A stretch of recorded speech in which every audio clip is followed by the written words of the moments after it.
Good morning बच्चों, कैसे हैं आप लोग। तो आज हम लोग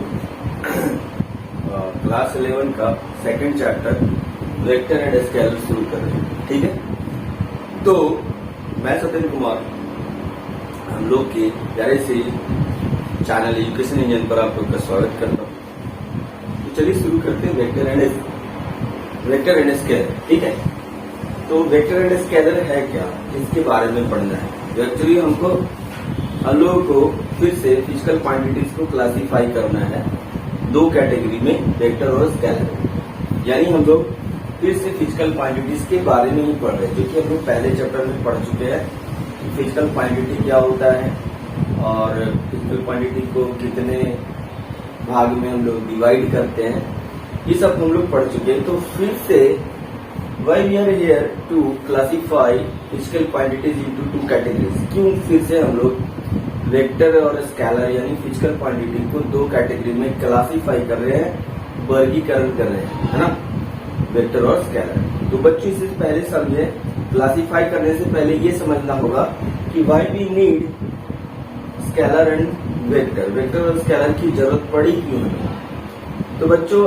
अब आती है बात कि जब हम, क्योंकि फिजिकल क्वांटिटीज क्या है, तो जो मेजरेबल उसको मेजर कर सकते हो। ठीक है, अब हम लोग में दो या दो से ज्यादा फिजिकल क्वांटिटी को अगर जोड़ना पड़े, घटाना पड़े, गुना करना पड़ सकता है ना, भाग दिया जा सकता है, तो ये जो मैथमेटिकल ऑपरेशन है उसके लिए ये वेक्टर और स्केलर मतलब ये चैप्टर मतलब बनाया गया, मतलब फिर से फिजिकल क्वांटिटी को क्लासिफाई किया गया। तो अब बोलोगे कि सर प्रॉब्लम क्या है, अलजेब्रा तो हमको आता ही है, सिंपल मैथमेटिक्स आता ही हमको है, हम जोड़ सकते हैं, घटा सकते हैं। लेकिन मेरे प्यारे बच्चों यहाँ पर कुछ डिफरेंट है। जैसे कुछ एक एग्जांपल लेके हम आपको समझाने की कोशिश करते हैं कि सपोज दैट हमारे पास एक ब्लॉक है और हम इस पर more than one force apply करते हैं। सपोज कर लेते हैं कि एक फोर्स इधर लग रहा है F1 और एक फोर्स लग रहा है F2 इधर। ठीक है, अब आपसे पूछा जाए कि बताओ, मान लो F1 10 न्यूटन का है और ये 15 न्यूटन का है। तो अगर हम आपसे पूछे कि ये बताओ इस ब्लॉक पर कितना फोर्स लग रहा है, तो आप क्या बोलोगे। F रेट जो लग रहा है सर वो 25 न्यूटन का है ना। अगर हम आपको दो अलग अलग बॉक्स में, मान लो इसमें शुगर है 10 kg और दूसरे बॉक्स में शुगर है 20 kg, तो हम आपसे पूछे कि टोटल शुगर अगर हम मिक्स कर दे, दोनों शुगर को एक जगह मिला ले, तो कितना शुगर होगा, कितना चीनी होगा हमारे पास। तो आप बोलेंगे your answer will be 10 kg plus 20 kg is equal to 30 kg। है कि तो ये दो एग्जाम्पल से समझते हैं कि इसकी आवश्यकता क्यों पड़ी वेक्टर और स्केलर। ये भी एक फिजिकल क्वांटिटी है, यहाँ पर हम लोग मास मेजर कर रहे हैं और यहाँ पर हम फोर्स मेजर कर रहे हैं। तो एक ही ऑब्जेक्ट पर दो फोर्स लग रहा है, एक है 10 न्यूटन का, दूसरा है 15 न्यूटन का। वहीं एक दो कंटेनर में शुगर्स रखे हैं, चीनी रखी हुई है, एक कंटेनर में 10 kg है, दूसरे कंटेनर में 20 kg है, दोनों को जोड़ देते तो 30 kg वी ऑल नो। ठीक है, हमको सभी को ये पता है।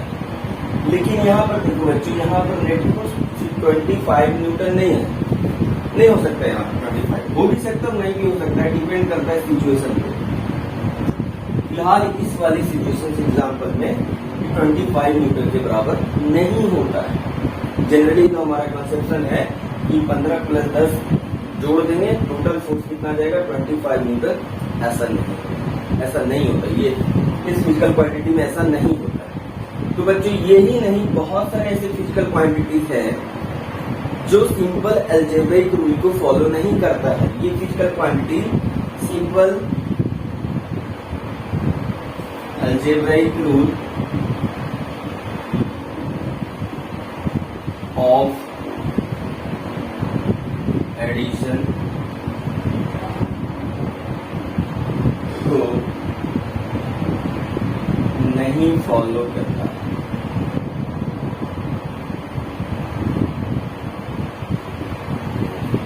ये डिफरेंट फिजिकल क्वांटिटीज है इस फिजिकल क्वांटिटीज से, इस फिजिकल क्वांटिटीज से ये डिफरेंट फिजिकल क्वांटिटीज है, और ये सिंपल अलजेब्रिक रूल को फॉलो नहीं करता, इवन डिवीजन को फॉलो नहीं करेगा, इवन सब्ट्रैक्शन को फॉलो नहीं करेगा, है ना। तो अब जाके मैथमेटिकल कैलकुलेशन कुछ फिजिकल क्वांटिटीज पे हम अप्लाई नहीं कर पाते, जो कि हम पहले से जानते हैं। जनरल मैथमेटिक्स, जनरल अरिथमेटिक्स जो कि जोड़ घटाव होता है, यहाँ पर काम नहीं करता, ठीक। यही कारण है, इस फिर से हम लोग फिजिकल क्वांटिटीज को क्लासिफाई करते हैं, ताकि इस तरह की फिजिकल क्वांटिटीज को आइडेंटिफाई किया जाए और उसके लिए एक दूसरा रूल अप्लाई किया जाए, ताकि हम उस रूल के मदद से इसको जोड़ या घटा सके या कोई भी मैथमेटिकल ऑपरेशन हम इस पर लगा सके। दैट इज द रीजन हम लोग फिर से फिजिकल क्वांटिटीज को स्केलर और वेक्टर में क्लासिफाई करते हैं। तो बच्चों, आई होप आपको मैंने बहुत अच्छे से समझा पाया हूँ कि why we need vector and scalar, why we are going to classify physical quantity further into scalar and vector. तो बात समझ में आ गई होगी कि बहुत सारे नेचर में ऐसा फिजिकल क्वांटिटीज है जो कि सिंपल अरिथमेटिक या अलजेब्रिक रूल को फॉलो नहीं करता है। यही वजह है कि हम फिर से फिजिकल क्वांटिटीज को क्लासिफाई करते हैं, आइडेंटिफाई करने की कोशिश करते हैं कि कौन सी ऐसी फिजिकल क्वांटिटीज है इन नेचर जो इस तरह के रूल्स को फॉलो नहीं करते हैं, यानी सिंपल अलजेब्रिक रूल को फॉलो नहीं करते हैं। तो फिर इन तरह की फिजिकल क्वांटिटीज पर कैसे हम लोग मैथमेटिकल ऑपरेशन लगाएंगे? तो जरूर कोई ना कोई कुछ ऐसा रूल होगा जिसकी मदद से हम उसको जोड़ सकते हो, घटा सकते हो, गुणा कर सकते हो, डिवीजन कर सकते हो, है ना। तो बच्चों, हम वही देखने वाले हैं आज, ठीक है। तो let us start with definition. We all know, हम लोग को परिभाषा बहुत पहले से पता है, तो पता होता है क्या कि हम लोग फिजिकल क्वांटिटीज को दो कैटेगरी में फिर से डिवाइड कर रहे हैं, एक को वेक्टर बोल रहे हैं, एक को स्केलर बोल रहे हैं। तो वेक्टर किसको बोलेंगे, स्केलर किसको बोलेंगे, आइडेंटिफाई किसे होगा कि कौन सा क्वांटिटी वेक्टर टर्म में रखा जाए और किसको रखेंगे, किसको नहीं रखेंगे। तो बच्चों, इसके लिए जनरल डेफिनेशन क्या है इसका कि कौन वेक्टर में रहेगा, कौन स्केलर में रहेगा। तो स्केलर में कौन रहेगा, कौन क्वांटिटीज स्केलर में रहेंगे?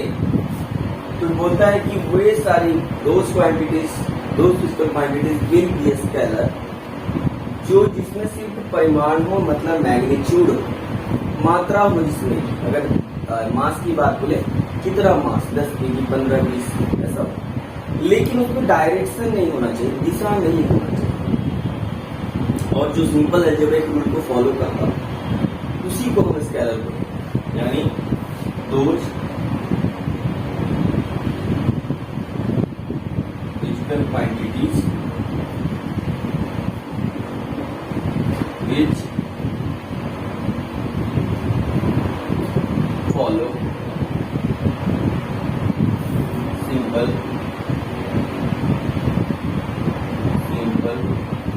rule of mathematical operation, algebraic rule, simple rule of addition, subtraction,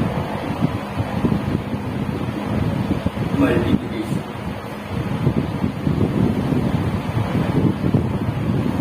and division,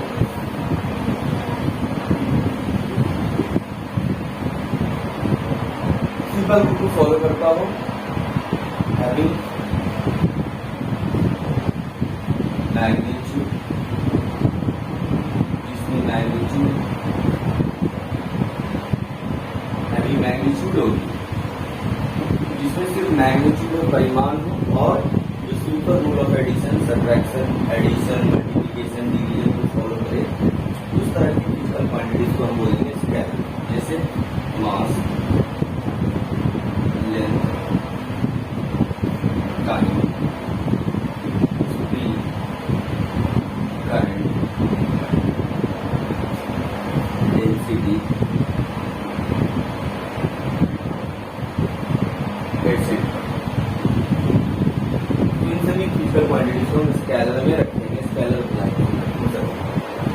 दूसरा आता है वेक्टर, जो कि मेनली हम लोग वेक्टर के बारे में इस चैप्टर में पढ़ेंगे, क्योंकि सिंपल है, पता है स्केलर सिंपल अलजेब्रिक रूल को फॉलो करता है, इसमें कोई कॉम्प्लिकेशन नहीं है, कोई बड़ी बात नहीं।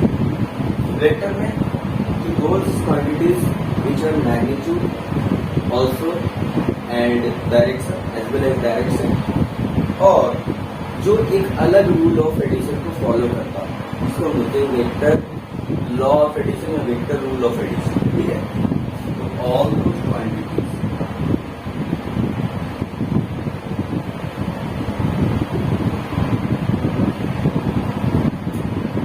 which have magnitude तो होना ही चाहिए as well as direction, इसमें डायरेक्शन भी होना चाहिए and follow special rule of vector addition,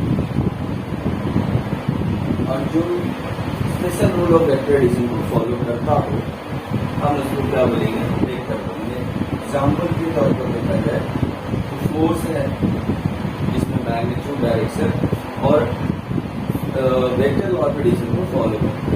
दूसरा डिस्प्लेसमेंट भी है वेक्टर क्वांटिटी, इसमें भी मैग्नीट्यूड होता है, डायरेक्शन होता है और special rule of vector addition को फॉलो करता है।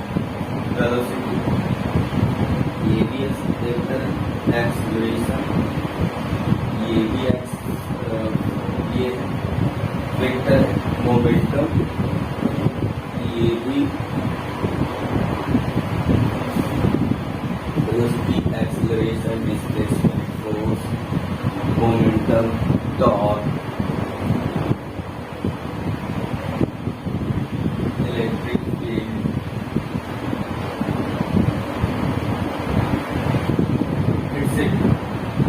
जैसे चैप्टर चलेगा वैसे वैसे आपको और पता चलेगा कि कौन कौन वेक्टर क्वांटिटीज है। तो बच्चों ये था क्लासिफिकेशन करने का तरीका, क्योंकि ये पता चल गया किसको स्केलर बोलेंगे, किसको वेक्टर बोलेंगे, है ना, क्यों बोलेंगे, इन सब बातों का जवाब करना। ठीक है, अब नेक्स्ट हम लोग चलते हैं वेक्टर के बारे में, पूछते हैं वेक्टर को और एक्सप्लोर करते हैं कि वेक्टर और है। ठीक है, तो जनरल एक छोटा सा डेफिनेशन रहा। अब यहाँ पर बात है कि वेक्टर को नोटेशन कैसे करते हैं, रिप्रेजेंट कैसे करते हैं, क्या खास तरीका है। दूसरा है इसको क्या हम लोग ग्राफिकली रिप्रेजेंट कर सकते हैं, तो कर सकते हैं। और भी बहुत सारी बातें जैसे कि वेक्टर, दो वेक्टर के बीच का एंगल क्या होता है, कितने तरह का वेक्टर हो सकता है इन नेचर, तो ये सारी बातें हम लोग चर्चा करेंगे।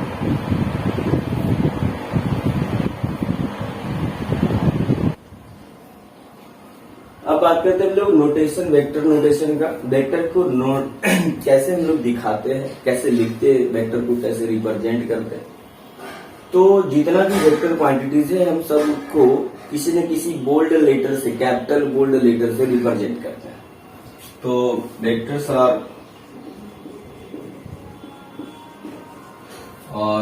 डिनोटेड या represented by bold capital letter with an arrow over it.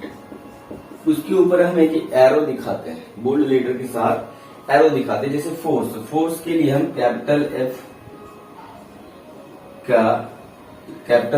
एक बोल्ड लेटर से लिखेंगे और उसके ऊपर एक एरो दिखाएंगे।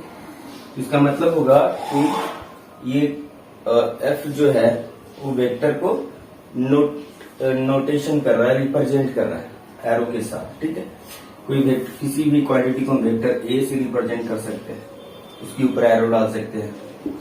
और बी क्वांटिटी, बी से B, capital C, capital D, vector X, vector Y etcetera.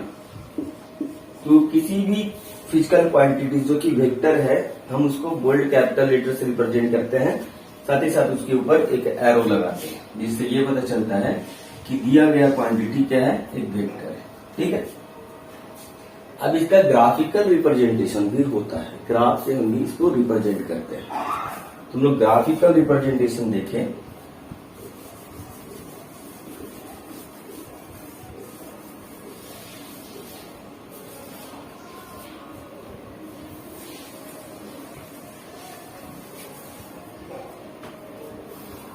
Graphical representation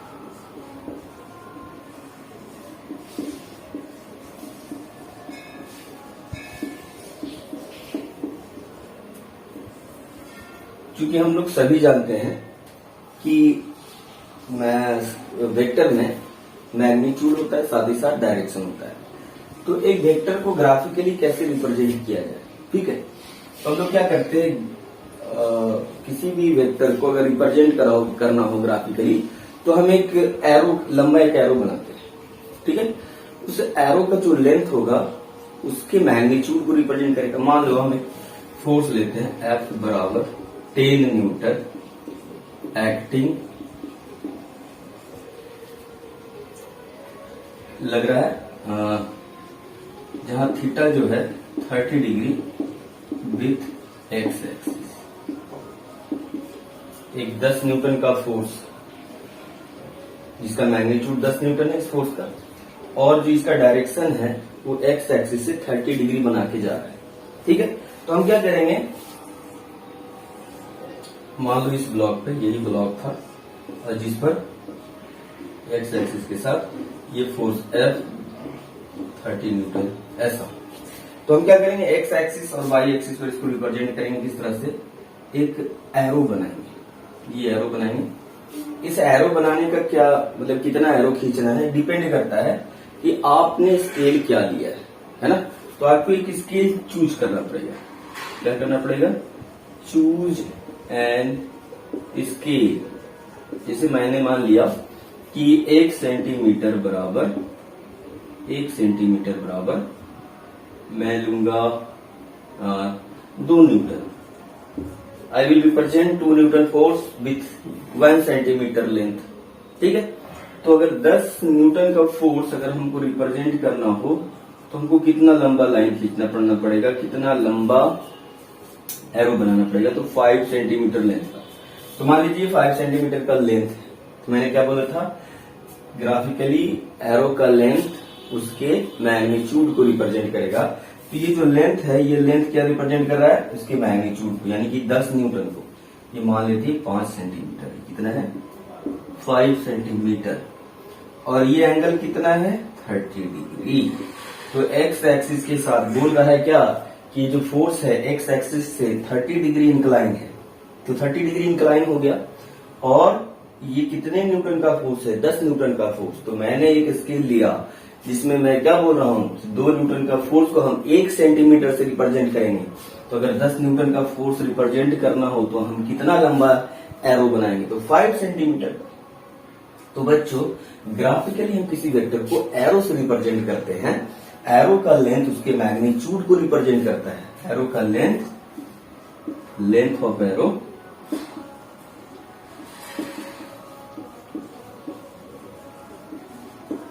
represents magnitude of vector, ठीक है। और डायरेक्शन के लिए हम लोग एक्स एक्सिस से कितना एंगल रोटेट किया हुआ है, तो हम लोग डायरेक्शन दिखाने के लिए एंगल का मदद लेते हैं। और डायरेक्शन इक्विवेलेंट होगा किसके, तो एंगल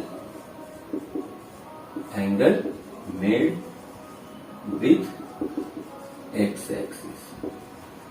क्योंकि बच्चों यहाँ सिंगल वेक्टर हमको रिप्रेजेंट करना है, इसलिए हम एक्स एक्सिस का सहारा लिए। अगर 2 वेक्टर होता, मान लो कि 2 वेक्टर को रिप्रेजेंट करना होता और ये दिया होता कि ए और बी वेक्टर 2 वेक्टर है और दोनों एक दूसरे से 60 डिग्री इंक्लाइन है। सपोज ये समझ में आया आपको, ठीक है। नेक्स्ट एक और क्वेश्चन करके दिखाते हैं एग्जांपल। नेक्स्ट एग्जांपल है कि मान लो कि 2 वेक्टर ए और बी है। Consider a and B are two vectors having magnitude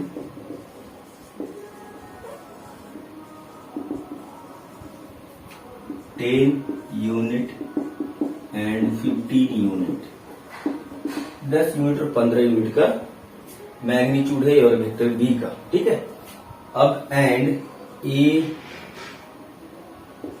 and vector B makes 60 degree angle with each other. एक दूसरे के साथ 60 डिग्री एंगल से इंक्लाइन, मतलब एक दूसरे के साथ 60 डिग्री एंगल बनाता है। तो हम कैसे रिप्रेजेंट करेंगे? तो हम दो वेक्टर लेंगे, एक वेक्टर को पैरेलल लेते हैं, मतलब एक्स एक्सिस के पैरेलल ले लो ऐसा हॉरिजॉन्टल, और यहां से 60 डिग्री बनाते हुए, यहां से ए से 60 डिग्री एंगल बनाते हुए वेक्टर बी ले लो। मैग्नीट्यूड के लिए तुम एक यूनिट ले लो, मतलब स्केल ले लो कि 1 सेंटीमीटर बराबर 2 न्यूटन या 1 सेंटीमीटर बराबर 1 सेंटीमीटर बराबर 5 न्यूटन ले सकते हो। तो लेंथ छोटा होगा, तो 10 न्यूटन के लिए तुमको 2 सेंटीमीटर का लेंथ लेना पड़ेगा, और 15 न्यूटन के लिए 3 सेंटीमीटर का लेंथ लेना पड़ेगा। तो जैसा तुम स्केल चूज करोगे उस हिसाब से तुम्हारा एरो का जो लेंथ होगा वो बड़ा या छोटा होगा। यहाँ पर बहुत छोटा होगा, 1 सेंटीमीटर इतना हो सकता है ना। 10 सेंटीमीटर के लिए 2 सेंटीमीटर इतना होगा, 10 न्यूटन के लिए 15 न्यूटन के लिए थोड़ा बड़ा होगा, इतना होगा। तो अगर जिस हिसाब से आप स्केल लेते हो उस हिसाब से उस रेशियो में आपका एरो का लेंथ है, ठीक है। तो मैंने अप्रोक्सीमेटली ये ऐसा लेकर के दिखाया आपको समझ में है कि ये जो लेंथ होगा वेक्टर ए का वो 10 न्यूटन होगा, और वेक्टर बी का लेंथ क्या होगा 15 न्यूटन होगा। थोड़ा इसको छोटा कर लेते हैं ताकि और अच्छा से पता चले, ठीक है। तो इस तरह से बच्चों हम दो वेक्टर को, सिंगल वेक्टर हो या एक से ज्यादा वेक्टर हो, सभी को रिप्रेजेंट कर सकते हैं। ये दो वेक्टर को आपस में रिप्रेजेंट करना था। एक एग्जांपल और लेते हैं, मान लेते हैं कि एक से ज्यादा वेक्टर है और एक ही बॉडी पे लग रहा है, और तो उसको रिप्रेजेंट करना हो तो कैसे रिप्रेजेंट करें, ठीक है।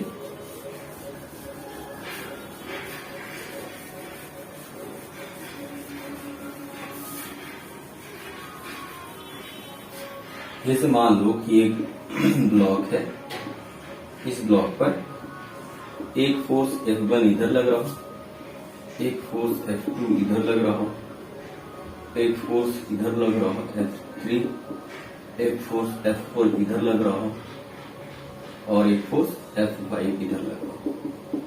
सभी को ग्राफिकली रिप्रेजेंट करना है। मान लो ये हो गया 5 न्यूटन, ये 10 न्यूटन, 15 न्यूटन, ये 20 न्यूटन, ये 25 न्यूटन, है ना। तो सभी फोर्स को ग्राफिकली रिप्रेजेंट करें तो कैसे कर सकते हैं? तो मान लो इसके साथ 30 डिग्री एंगल बना रहा है, ठीक है, ये 90 डिग्री बना रहा है इसके साथ, और यहाँ मान लो 120 डिग्री बना रहा है इस वेक्टर F1 के साथ, और F1 के साथ ये 180 डिग्री बना रहा है, अपोजिट है ये, ठीक है। ये 180 डिग्री बनाएगा इसे, 180 डिग्री। अब ग्राफिकली सबको दिखा लेते हैं। पहला वेक्टर जो है मेरा एक्स एक्सिस की तरफ ले लेते हैं F1, जो कि 5 न्यूटन का है। उसके बाद F4 जो कि यहाँ से 30 डिग्री बनाते हुए F4 है जो कि 10 न्यूटन का है, F4, F1 है जो 5 न्यूटन का है, F3 जो है हमारा वो 15 न्यूटन का है, और एक से 90 डिग्री एंगल बना रहा है। F5 मेरा जो है 20 न्यूटन, 120 डिग्री एंगल। तो यहाँ से ये 90 हो गया, यहाँ तक 30 डिग्री थोड़ा और घूम जाएंगे, तो ये वेक्टर आ जाएगा मेरा F5 जो कि 20 न्यूटन का है, और इधर आ जाएगा हमारा जस्ट F1 के अपोजिट F2 जो कि इससे 180 डिग्री एंगल बना रहा है, F2 हो गया 25। अकॉर्डिंगली हम लोग लेंथ चूज कर लेंगे स्केल के अनुसार। तो 5 न्यूटन का है तो हम ये ले लेते हैं 1 सेंटीमीटर, 1 सेंटीमीटर बराबर 5 न्यूटन। तो ये 1 सेंटीमीटर का लेंथ होगा, ये 2 सेंटीमीटर का लेंथ होगा, ये 3 सेंटीमीटर का लेंथ होगा, ये 4 सेंटीमीटर का लेंथ होगा, और ये 5 सेंटीमीटर का लेंथ होगा। और इस तरह से हम वेक्टर के फॉर्म में इस वेक्टर को ग्राफिकली रिप्रेजेंट कर लेंगे एरो के फॉर्म में। तो एरो की मदद से हम किसी भी वेक्टर को रिप्रेजेंट कर सकते हैं with their magnitude and direction. Direction देने के लिए अगर सिंगल वेक्टर है तो सिर्फ हम एक्स एक्सिस का सहारा लेंगे, अगर एक से ज्यादा वेक्टर है तो हम एक वेक्टर को रेफरेंस लेते हुए बाकी सब वेक्टर को हम दिखा सकते हैं। ठीक है, इस तरह से हम ग्राफिकली किसी वेक्टर को, एक या एक से ज्यादा वेक्टर को रिप्रेजेंट कर सकते हैं, जहां पर वेक्टर का लेंथ, एरो का लेंथ हमको क्या देगा, मैग्नीट्यूड, और डायरेक्शन, जो इसका एरो होगा वो हमको डायरेक्शन देगा। तो बच्चों कोई भी अगर वेक्टर को हम एरो से दिखाते हैं तो ये एरो का ये हेड कहलाता है और ये जो है इसका टेल कहलाता है, और इसका ये बॉडी हो गया, और बॉडी का जो लेंथ होगा वो हमको मैग्नीट्यूड बताएगा और हेड जो हमको डायरेक्शन बताएगा, है ना। ये हमको मैग्नीट्यूड देगा, इसका लेंथ हमको मैग्नीट्यूड देगा और हेड का जो डायरेक्शन होगा वो हमको डायरेक्शन बताएगा। तो आई होप आपको ग्राफिकल रिप्रेजेंटेशन करना आ गया होगा। ग्राफिकली हम लोग रिप्रेजेंट कर सकते हैं। अब दो वेक्टर के बीच का एंगल देखेंगे, कैसे निकालते दो वेक्टर के बीच का एंगल। ठीक है,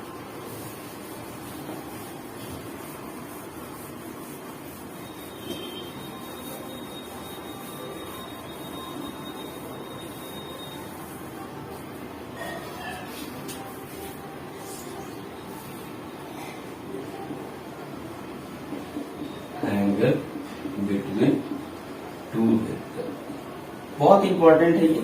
अगर ये आपको नहीं समझ में आता है तो काफी मुश्किल होगा आपको फिर वेक्टर में वेक्टर रूल लगाने में। ठीक है, तो इसको अच्छे से समझना है, वेक्टर, दो वेक्टर के बीच के एंगल को कैसे लेते हैं। जैसे मान लो एक वेक्टर ये और एक वेक्टर मैंने ऐसा ड्रॉ कर दिया,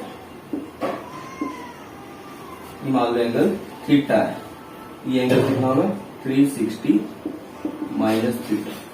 तो यहाँ पर वेक्टर और वेक्टर बी के बीच में दो एंगल बन रहे हैं, एक थीटा एंगल है, एक 360 माइनस थीटा। तो यहाँ थीटा एक एक्यूट एंगल है, न्यूनतम, न्यून कोण जिसको बोलते हैं, एक्यूट एंगल, जो कि 90 से छोटा हो, और ऑब्ट्यूज एंगल 90 से बड़ा, 180 से छोटा। तो यहाँ पर ये दूसरा एंगल जो है इसका रिफ्लेक्स एंगल है थीटा, ये 360 माइनस थीटा है।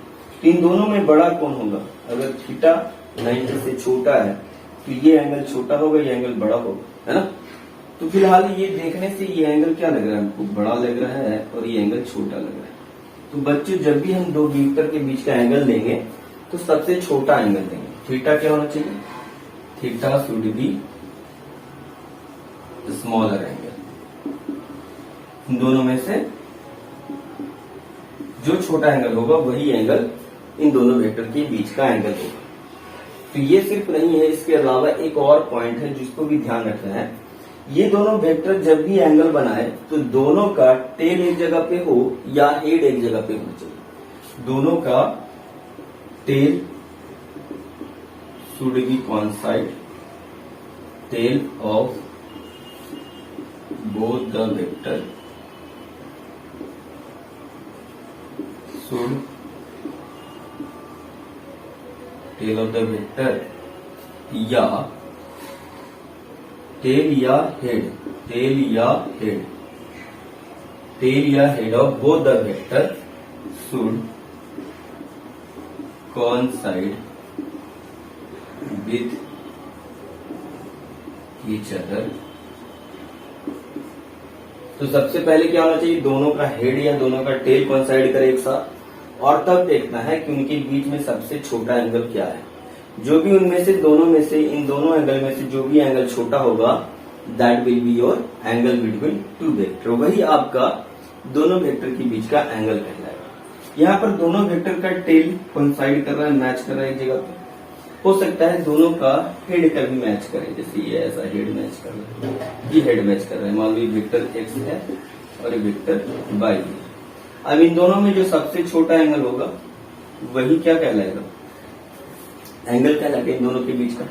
तो ये मान लो 120 डिग्री है, तो ये कितना हो जाएगा 240 डिग्री। ठीक है, तो 120 डिग्री यहाँ 240 से छोटा है, इसलिए हम बोलेंगे इन x और y के बीच का एंगल कितना है 120 डिग्री। ये यहाँ पर इसका एंगल है। अगर मान लो ये 60 होता तो ये 300 डिग्री होगा, ये वाला एंगल।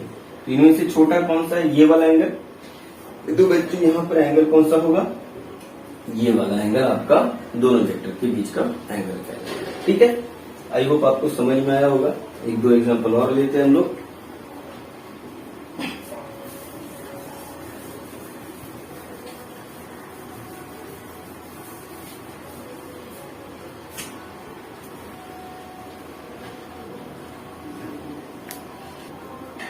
मैंने 3 एग्जाम्पल और लिए, जल्दी जल्दी इसको करते हैं। दो वेक्टर के बीच का एंगल निकालते हैं। देखो बच्चों ये क्या है, ये एक वेक्टर है ए, ये वेक्टर बी है और इन दोनों के बीच का एंगल 120 यहाँ लिखा है। तो क्या ये वेक्टर इन दोनों वेक्टर के बीच का एंगल है? तो नहीं है। क्यों नहीं है? क्योंकि इसका टेल इसके हेड से कोइंसाइड कर रहा है। दोनों का या तो टेल कोइंसाइड करना चाहिए या दोनों का हेड। तो हम क्या करेंगे, किसी वेक्टर को डिस्प्लेस कर सकते हैं। बच्चों ध्यान दो, अगर किसी वेक्टर को पैरेलली डिस्प्लेस किया जाए तो उसका वेक्टर का डायरेक्शन और मैग्नीट्यूड नहीं बदलता है ना। तो लिख लो, नोट कर लो कि if a vector is parallelly displaced then its magnitude and direction will not change. तो अगर हम चाहो तो तुम इसको आगे ले जाओ या इसको इधर लेके आओ। हम इसको आगे लेके जाएं, इस वेक्टर को आगे अगर बढ़ा लें तो ये वाला एंगल आपको इसका ऐसे डिस्प्लेस करो ताकि इसका टेल यहाँ पे आ जाए। तो मान लो कि इसको हम डिस्प्लेस किए, यहाँ पर टेल आ गया, तो अब दोनों का टेल मैच करके वेक्टर ए और वेक्टर बी का, तो ये वाला एंगल क्या होगा, या तो ये होगा या तो ये होगा। अब ये 120 डिग्री है तो ये 60 डिग्री हो जाएगा। तो इसके बीच का एंगल क्या हो जाएगा, 60 डिग्री हो जाएगा, ना कि 300। ये एंगल कितना होगा 300। तो 60 डिग्री इसका एंगल हो जाएगा। यहाँ पर देखो दोनों वेक्टर का हेड कोइंसाइड कर रहा है, तो यही एंगल होना चाहिए, या तो ये वाला एंगल होगा, इनमें से जो छोटा हो जाए। ये 60 है, ये 300 डिग्री है, तो ये एंगल नहीं होगा। ये वाला एंगल क्या होगा आपका, इन दोनों वेक्टर के बीच का एंगल होगा। अब यहाँ देखो एक रेगुलर हेक्सागोन ले रखे हैं। तो ये मान लो वेक्टर ए है, ये वेक्टर बी है, ये वेक्टर सी है, वेक्टर डी है, वेक्टर ई है, वेक्टर एफ है ना। तो अब बताओ वेक्टर ए और वेक्टर बी के बीच का एंगल क्या होगा। तो ये इसका टेल इसके हेड से मैच कर रहा है, तो ये वाला एंगल नहीं होगा। तो क्या करना पड़ेगा, वेक्टर ए को पैरेलली डिस्प्लेस कर लो, आगे लेके गए, ये वाला एंगल होगा या तो ये पूरा एंगल होगा। तो ये तो बड़ा एंगल बन रहा है। ये एंगल कितना होगा, तो बच्चों अगर यहाँ से ऐसे मिला दे हम इसको तो ये एंगल 60 बनता है। यहाँ से मिला लो तो ये एंगल 60 बनता है। ठीक है, तो ये 60 हो गया, ये भी 60। अगर ये बराबर है तो ये 60 है, 60 ये हो गया तुम्हारा। अगर ये तीनों साइड बराबर हो जाए तो 60 डिग्री 60 डिग्री, ये भी 60 डिग्री हो जाएगा। ठीक है, तो ये भी 60 डिग्री हो जाएगा, तो ये 120 हो जाएगा 60। तो ए और बी के बीच का एंगल कितना हो जाएगा, 60 डिग्री हो जाएगा। ठीक है, इस तरह से हम किसी भी दो वेक्टर के बीच का एंगल निकाल सकते हैं। तो बच्चों ये रहा हमारा आज का लेक्चर, जिसमें हमने angle of two vectors complete कर लिया है। बाकी का लेक्चर हम लोग नेक्स्ट वीडियो में करेंगे, जहां पर हम लोग दो वेक्टर को जोड़ना सीखेंगे। सबसे पहले हम लोग टाइप्स ऑफ वेक्टर से शुरू करेंगे। ठीक है, तो मिलते हैं हम लोग नेक्स्ट वीडियो में। तब तक के लिए पढ़ाई करते रहिए। All the very best.